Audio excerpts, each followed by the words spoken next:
So what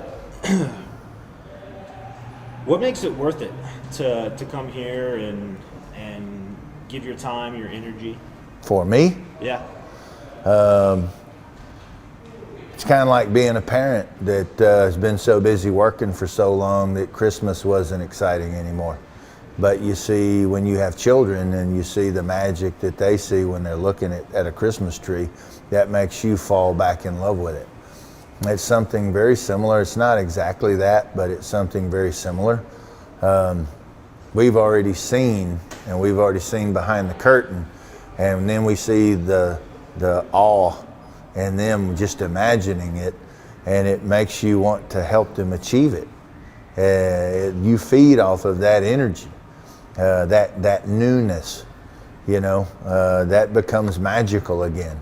And we happen to know a lot of the ways to get there. There's many more, but we've been there or have been close to it in different areas. If we didn't go all the way to the top of the mountain, we've been close to it. So least we can do is help them along the way and help them to not fall into some of the traditional traps, some of the traditional pitfalls that plague so many artists as they're trying to form and grow and break out. There's so many things within the industry, there's so many things just within the whole process that can break you down on the inside and keep you from ever happening. And if we can just save a handful, it really matters.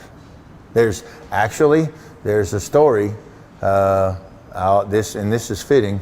So there was a little boy who was 10 years old, and it was after a storm, and the little boy was down by the beach. And after the storm, there were probably 10 million starfish washed up on the beach. And this little boy saw them, and the sun was coming up, and it was getting hot, and the starfish were beginning to die, and the birds were coming down and getting them. And the little boy ran over there and was picking them up and loading his arms up, and he was running with all his heart, and he was throwing the starfish out in the water, and the waves were washing them right back up on the shore. And the little boy kept running and grabbing the starfish and running them and throwing them out to the water. Well, an old fisherman, a really old one, a grouchy old fisherman, comes walking up, and he sees the boy and he goes, "What's wrong? What are you doing?" And the little kid had tears all down his face, and he said, "I'm trying to save them. I gotta save them." And the old man said, "They're just starfish." And the little kid said, "But I gotta save them. They're dying." And the old man said, "It's not gonna matter." And the little boy finally stopped, winded, and he looked at the old man. He said, "But it does to the starfish." Well, that's kind of the way it is with artists. People take music for granted. They take for granted where the music comes from. It comes from dreamers.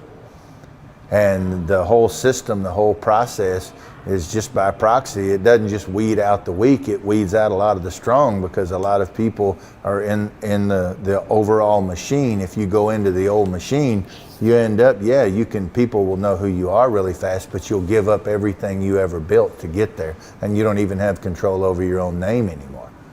And that's what we're kind of doing. That's one thing that really blew my mind when Barry told me about this, Barry Coughing. I fell in love with the guy even more, because he is doing this because he knows it matters to the starfish. He knows it matters to the dreamers, the people who are out there just trying to live their life. They're trying to be the best version of themselves, and they're trying to share that with the rest of the world.